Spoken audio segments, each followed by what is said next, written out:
Hello বন্ধুরা, আজকে একটি লং ভিডিও নিয়ে চলে এসেছি। কেউ ভিডিওটি স্কিপ করো না, সম্পূর্ণ দেখতে থাকো। তো বাইরে প্রচণ্ড গরম পড়েছিল। এই গরমে কি করব ভেবে ভেবে সবাই বলল চল আমের শরবত বানাই। তারপরে আর কি শুরু করে দিলাম আমাদের আমের শরবত বানাতে। তারপরে লোকের বাড়ি থেকে আম চুরি করে এনে আমাদের আমের শরবত বানানো শুরু করে দিলাম। তো এখানে আম কাটা পর্ব চলছে। আমগুলি কেটে তারপরে মিক্সিতে পেস্ট করে নেব।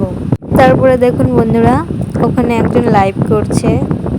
তো আমাদের আম কাটা হয়ে গেল, এখন মিক্সিতে পেস্ট করব।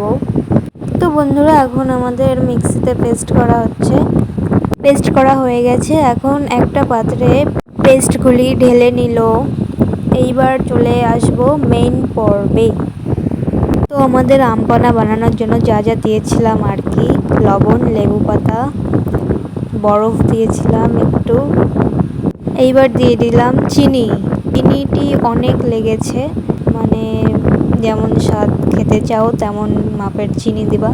চিনি দেওয়ার পর একটু কি জলজিরা দিয়ে দিয়েছিলাম। তারপরে জল দিলাম।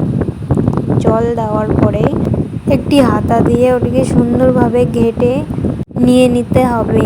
তারপরে ওর মধ্যে একটু জলজিরা দিয়ে দিলাম আবারও। জলজিরা দেওয়ার পর আবার একটু ভালো করে হাতা দিয়ে ঘেটে নিলাম। তো গাইস, আমাদের আম পানা রেডি হয়ে গেছে। তারপরে একটি গ্লাস নিলাম, গ্লাসটির মুখে লঙ্কার গুঁড়ো এবং জলজিরা ভালো করে মিশিয়ে নিলাম। তারপরে দেখুন বন্ধুরা, আমরা সবাই একটু ভিডিও করছিলাম। এবারে গ্লাসগুলিকে ভালো করে সাজিয়ে নিয়েছি। এবারে গ্লাসগুলির মধ্যে আমের শরবতগুলো ঢালা হচ্ছে।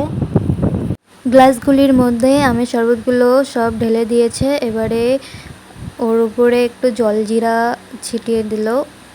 তো বন্ধুরা, আমাদের আমের জুস তৈরি হয়ে গেছে।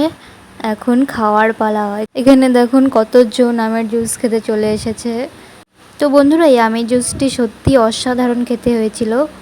আপনারা যদি কেউ খেতে চান তাহলে এইভাবে অবশ্যই বানিয়ে খান।